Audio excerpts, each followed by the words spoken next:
मसीह में मेरे सभी प्रिय भाई बहनों को जय मसीह की। परमेश्वर पिता का प्रेम, प्रभु यीशु मसीह का अनुग्रह और पवित्र आत्मा के साथ आपकी सहभागिता निरंतर बनी रहे। मैं फिर से एक बार प्रभु के अनुग्रह के वचन को लेके आपके बीच में आया हूं और हमेशा की तरह आज भी ये दृढ़ विश्वास करता हूं कि आज का अनुग्रह का वचन आपकी आत्मा को उन्नत करेगा और आपके विश्वास को बढ़ाएगा। तो हम ज्यादा समय न लेते हुए वचन में जाएंगे। इफिसियों के नाम पौलुस प्रेरित की पत्री, उसका पहला अध्याय और वचन 3। हमारे प्रभु यीशु मसीह के परमेश्वर और पिता का धन्यवाद हो कि उसने हमें मसीह में स्वर्गीय स्थानों में सब प्रकार की आत्मिक आशीष दी है। परमेश्वर ने हम इज़राइलियों को, हम विश्वासियों को आशीषित किया है, आशीर्वादित किया हुआ है। आज अब्राहम की सारी आशीषें हमारे ऊपर है, इज़राइल की सारी आशीषें हमारे ऊपर है। प्रभु यीशु मसीह के लहू की, जिस लहू के द्वारा उसने हमारे पापों की क्षमा हमें दी, जिस लहू के द्वारा उसने हमें मोल लिया है, उस लहू की सारी आशीषें हमारे ऊपर है। और क्रूस की सारी आशीषें, जिस क्रूस पर प्रभु यीशु मसीह ने शैतान को हराया और हमें आज़ाद किया सारे श्रापों से, बंधनों से, बीमारियों से, कर्जे से, तो उस क्रूस की आशीषें हमारे ऊपर है। और फिर पुनरुत्थान की आशीषें हमारे ऊपर है। जिस दिन तीसरे दिन प्रभु यीशु मसीह मुर्दे में से जी उठे, मृत्यु को हराकर वो जी उठे, तो पुनरुत्थान उनका हुआ, तो पुनरुत्थान की आशीषें आज हमारे ऊपर है। और स्वर्ग के राज्य की सारी जीवित, सारी दैविक आशीषें, सारी आत्मिक आशीषें, सारी स्वर्गीय आशीषें आज हमारे ऊपर है। तो परमेश्वर ने हम विश्वासियों को आशीर्वादित किया है, आशीषित किया है। क्यों आशीषित किया है? ताकि हम अन्य इज़राइलियों को, अन्य सारे विश्वासियों को, अन्य लोगों को, चाहे वो किसी भी जाति धर्म के क्यों ना हो, उनके आशीष का कारण हम बने, उनको हम आशीर्वादित करें। इसके लिए परमेश्वर ने हम सभी को आशीषित किया है। लेकिन आज हम देखते हैं कि हम विश्वासियों ने आशीषों की परिभाषा को थोड़ा बदल दिया है। आशीषों को हम थोड़ा सा निचले स्तर पर हम लेकर के आ गए और आज हम आशीषों को आमतौर पर हमेशा पैसों के साथ आशीषों की तुलना करते हैं। मतलब क्या कि अगर आज हमारे जीवन में धन बढ़ रहा है, पैसा बढ़ रहा है, समृद्धि बढ़ रही है, वैभव अगर बढ़ रहा है, तो हमें लगता है कि हम आशीषित हैं। आज हम देखते हैं कि अगर हम अच्छे कपड़े पहन रहे हैं, अच्छा खाना हम खा रहे हैं, अच्छी वस्तुओं को, महंगी महंगी वस्तुओं को हम इस्तेमाल कर रहे हैं, हमारे पास एक उत्तम कार है, बड़ा एक मकान है, तो हमें लगता है कि हम आशीषित हैं। अगर हम हमारे व्यवसाय में उन्नति को देखते हैं, अगर हमारे धंधे में बरकत को हम देखते हैं, बढ़ोतरी को हमारे कार्यों में अगर हम देखते हैं, उन्नति को, प्रमोशन को अगर हम देखते हैं, हमें जॉब लग गया, तो फिर हमें लगता है कि हम आशीषित हैं। आज सुबह मैं प्रार्थना कर रहा था और फिर वचन पढ़ के जब मैं मनन कर रहा था, तो मेरे हृदय में अचानक से पवित्र आत्मा ने इन वचनों को डाला कि क्या आशीषें सच्ची आशीषें है क्या? हम कैसे जान सकते हैं कि हम आशीषित हैं? तो पवित्र आत्मा ने मुझे कुछ मुद्दों को दिया, कुछ बातों को दिया है जो मैं आपके साथ बांटने वाला हूं। तो सच्ची आशीषें है क्या और कैसे हम जानेंगे कि हम आशीर्वादित हैं? तो पहली बात, अगर आपने सारी दुनिया के सामने, माँ बाप के सामने, भाई बहनों के सामने, आपके रिश्तेदारों के सामने, आपके समाज के सामने, आपके दोस्तों के सामने मुख से कबूल कर लिया है कि यीशु मसीह ही सच्चा परमेश्वर है, तो आप सच में आशीर्वादित हैं। अगर आपने आपके पापों से पश्चाताप करके मन फिराया है और आपकी आत्मा, प्राण, शरीर पर, आपके जीवन पर पूरा अधिकार और पूरा नियंत्रण प्रभु यीशु को दे दिया है, तो आप आशीर्वादित हैं। अगर आपका उद्धार हो चुका है तो आप आशीर्वादित है। अगर यीशु मसीह के लहू के द्वारा आप मोल लिए गए हैं, यीशु मसीह के लहू के द्वारा आपके पापों से आपको क्षमा मिली है, छुटकारा आपको मिला हुआ है, तो आप सच में आशीर्वादित है।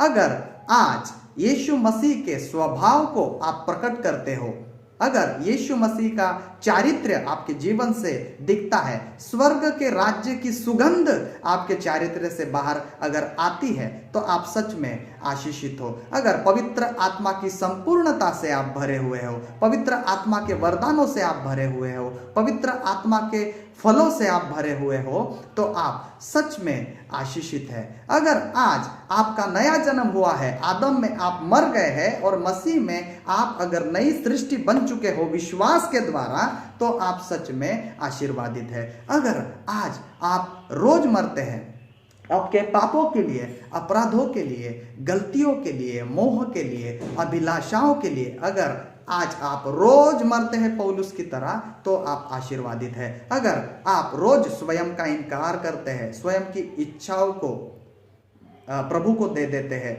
स्वयं की भावनाओं को आप चंगा कर लेते हैं, अपने विचारों को प्रभु के अधीन और स्वाधीन कर देते हैं, आप स्वयं का इनकार करते हैं और प्रभु का क्रूस उठाकर, क्रूस का अर्थ है दुख, प्रभु में जब हम प्रभु का जब हमने चुनाव किया है, जब हमारा उद्धार हुआ है, हमने दूसरी ओर चुनाव किया है दुख का, मुसीबतों का, समस्याओं का, परीक्षाओं का।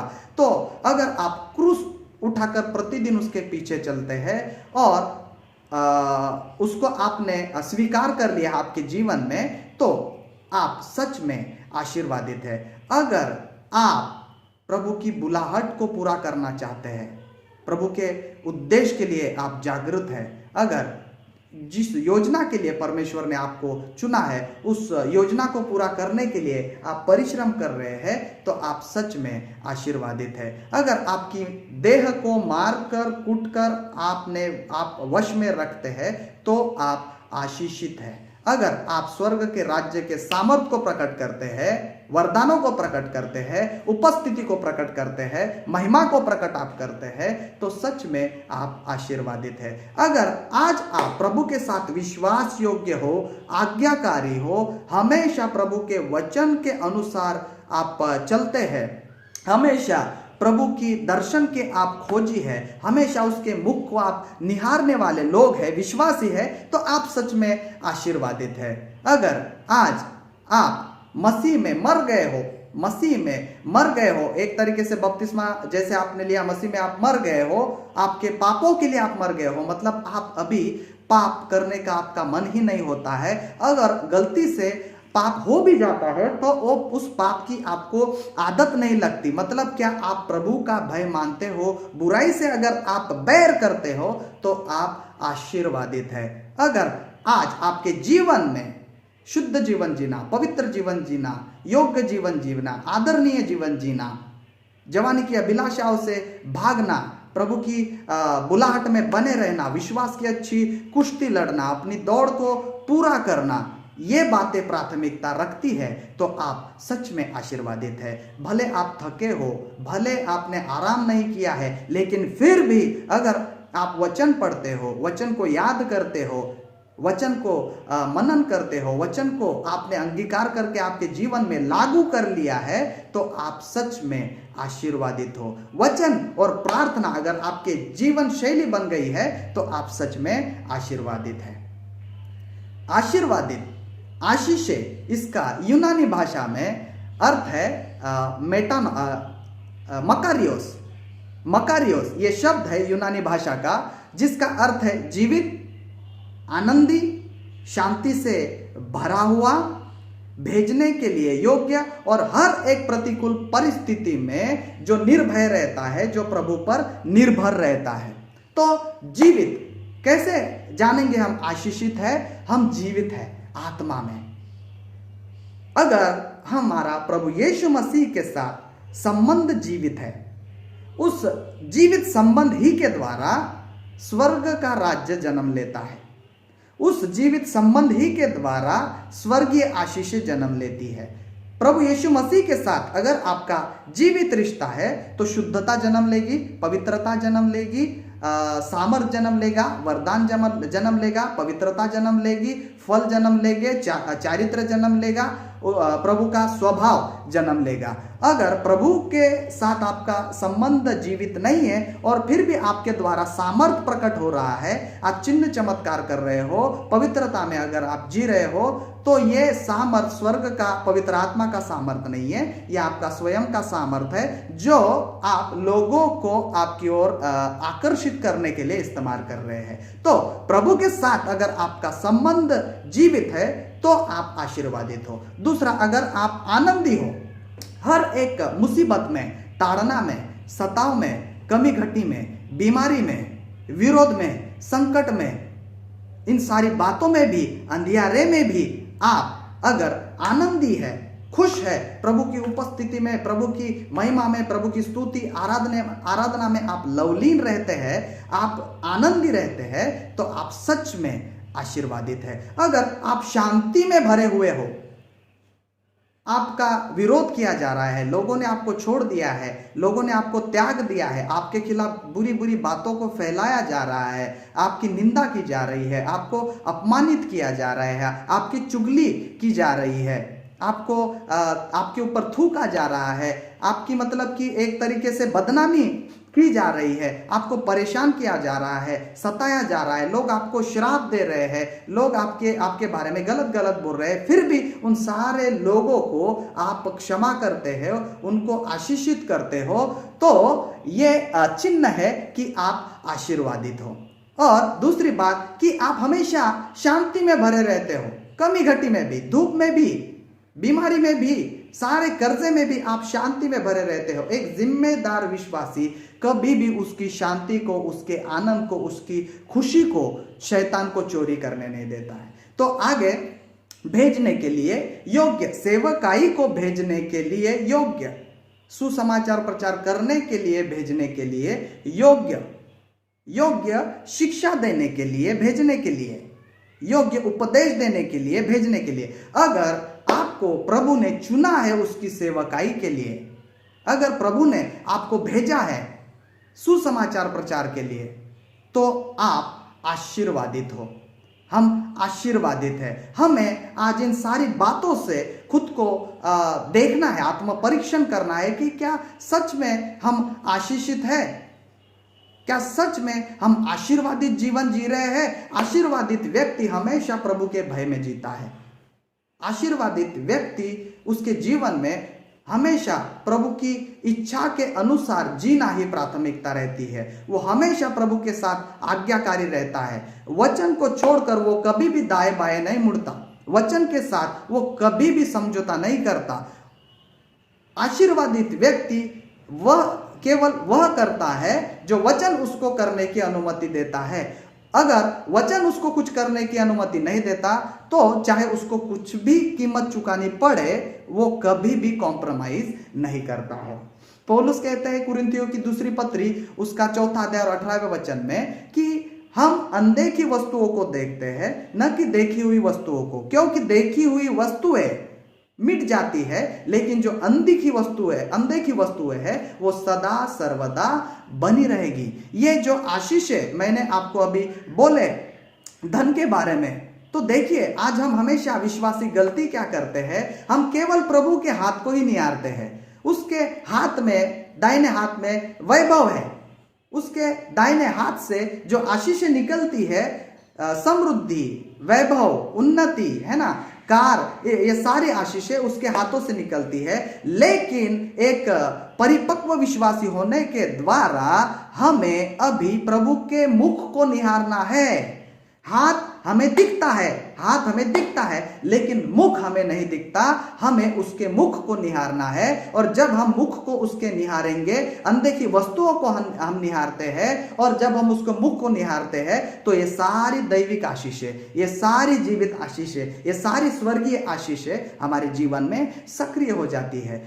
कौन व्यक्ति और आशीषित है? मत्ती की किताब उसका 5वां अध्याय जब हम ध्यान से पढ़ेंगे, वहां पे लिखा हुआ है, आशीर्वादित है वह जो मन का दीन है, आशीर्वादित है वह जो शोक करता है, आशीर्वादित है वह जो नम्र है, आशीर्वादित है वह जो धार्मिकता का भूखा और प्यासा है, आशीर्वादित है वह जिसका धार्मिकता के कारण विरोध होता है, जिसको सताया जाता है। तो अगर मैं नम्र हूं, अगर मैं शोक करता हूं, अगर मैं दीन हूं, अगर मैं मेल मिलाप करने वाला हूं, अगर मैं धार्मिकता का, प्रभु के राज्य का खोज करने वाला हूं, सारी अन्य बातों से ज्यादा, सारी हमारी जरूरतों से ज्यादा अगर मैं प्रभु के राज्य और उसकी धार्मिकता की खोज करता हूं, और धार्मिकता के कारण अगर मुझे दुख उठाने पड़ रहे हैं, अगर मुझे सताया जा रहा है, अगर मुझे मारा पीटा जा रहा है, अगर मुझे शहीद भी होना पड़ता है, तो मैं आशीर्वादित हो। और पौलुस इस प्रकाशन को प्राप्त कर चुके हैं, इसलिए वे कह रहे हैं कि मैं देखी हुई वस्तुओं पर मन नहीं लगाता, मैं मेरी कार के ऊपर, मेरी जरूरतों के ऊपर, मेरे कपड़ों के ऊपर, मेरी महंगी चीजों के ऊपर, मेरे घर के ऊपर जो नाशमान है, जो नष्ट हो जाएगी, इनके ऊपर मैं मन नहीं लगाता, लेकिन मैं मन लगाता हूं, मेरा ध्यान को लगाता हूं, मेरे विश्वास को रखता हूं अनदेखी वस्तुओं पर। क्या है? कैसे जानेंगे कि हम आशीर्वादित हैं? अगर हमारा उद्धार हुआ है, स्वर्ग के राज्य के फलों को, वरदानों को अगर हम प्रकट कर रहे हैं, हमारा खिंचाव अगर प्रभु के स्वभाव की ओर है, स्वर्ग के राज्य की ओर है, पवित्र आत्मा की ओर है, तो हम सच में आशीर्वादित हैं। प्रभु इस वचन के द्वारा आप सभी को आशीषित करें और इस वचन के द्वारा सारी महिमा प्रभु को मिल जाए। मैं फिर से एक बार आपके लिए प्रार्थना करना चाहूंगा। पिता परमेश्वर, फिर से एक बार इस समय आपके अनुग्रह के सिंहासन के सम्मुख हम आते हैं। प्रभु आपका सारी महिमा देते हैं, स्तुति प्रशंसा आदर हम आपको देते हैं। राज्य पराक्रम गौरव आपका है, अमरता सामर्थ सब कुछ आपका है। पिता परमेश्वर धन्यवाद, इस वचन को आपने स्थान पर बांटा है। मैं प्रार्थना करता हूँ पिता परमेश्वर, जिस भाई बहनों ने वचनों को सुना है, उन्होंने स्वर्गीय बातों की ओर मन लगाना चाहिए।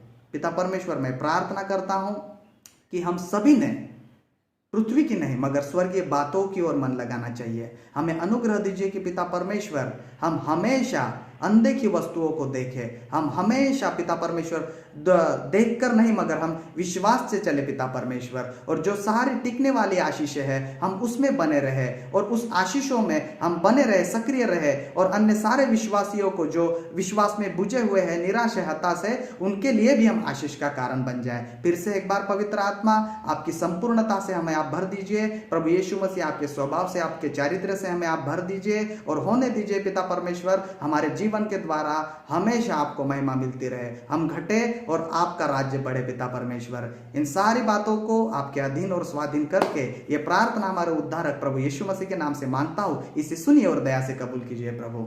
आमेन, आमेन।